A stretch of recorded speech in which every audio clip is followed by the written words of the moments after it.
Right. Dry brushing 102. So right now you've got the one dry brush. And you literally do want to keep it dry, but you have to wash it off in between colors, otherwise your colors will run together. And there is a way to kind of speed this up. Um, Basically, you get it wet, right?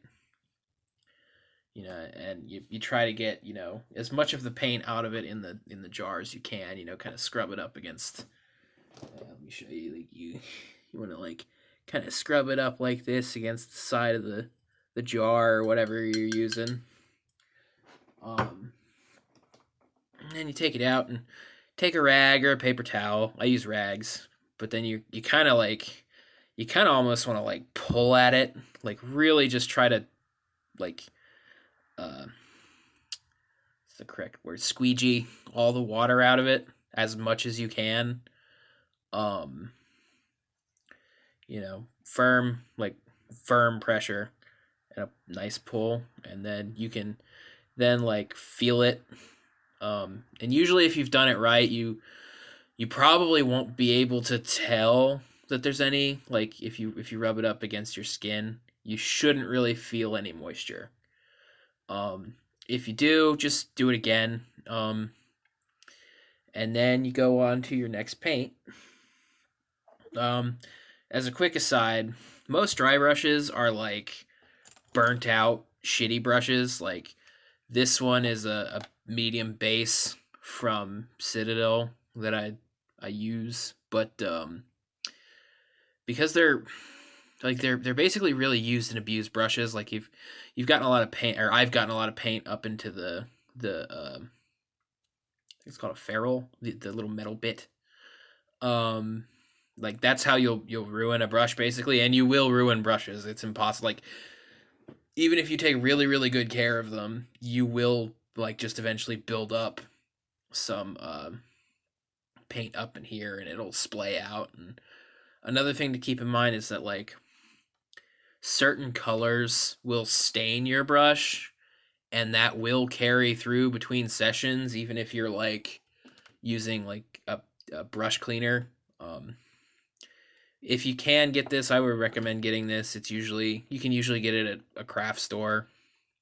Um, but it's handy to have around, especially if you've only got a couple brushes. You don't need it, especially for like if you're just trying to learn. Like it's a little bit more of an advanced thing, but it's something to keep in mind. Um, but I mean, it's good to have a stable of brushes because you have to spend less time like drying them, and you have to worry less about like color bleed over. So like I have a couple of brushes that are just for blues and reds and stuff.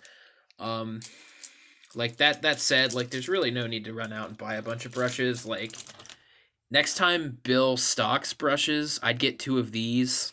Like they're the Army Painter small dry brush.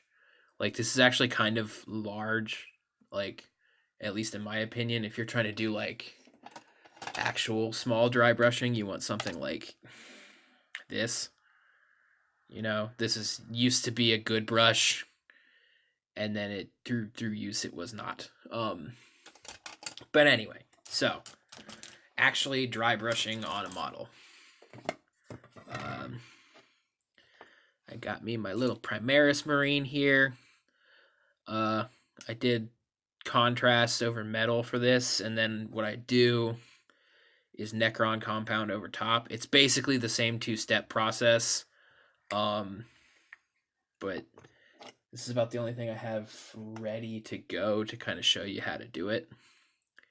So you get your paint on the brush, kind of work it in there.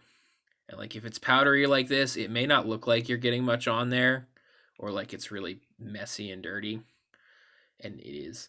This is not a clean technique. Then you just you gauge it. For my purposes, I probably wanted it about right here. And then for my model, this is like an all over sort of thing. Um, So this backpack is probably similar to what the size of that shoulder guard, and this is messing with my depth perception a little bit, but like, if this is the shoulder guard and it's on, like, and this is the torso, then you want to come in and just try to use the corner of the brush and just kind of sweep along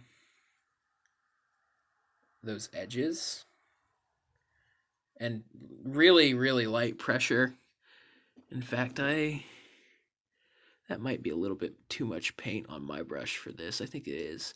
One thing you can do is kind of wipe it away. Now, the dry brushes are going to dry quick. Like, there's no water, so once you put it down, it's pretty much down. But if you're doing something like a layer or something and you don't like it, you can actually just kind of go like and wipe it away. But the idea is to really hit all of the edges of things.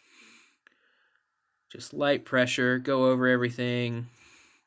You don't have to be super accurate. You just kind of want to make sure your bristles are going along wherever there's texture.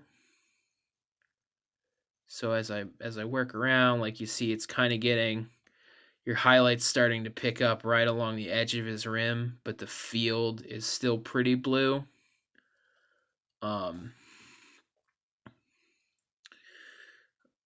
There we go. Can refocus camera. Come on. You can do it. Yeah. Not the greatest video quality, but I haven't really tried to do much like this yet. But you see, you get right along the shoulder pads. It kind of dusts the field a little bit, but the more places where there's like a hard edge, it'll pick up and build up more. So for your cultists, especially since the details are so small, I mean, you really, for all of your metals, you pretty much want it to be like, barely visible when you like throw it down on your test area. And just use really light texture and just a couple passes, just kind of build it up. You should, as you progress, you should kind of see it start to increase in intensity.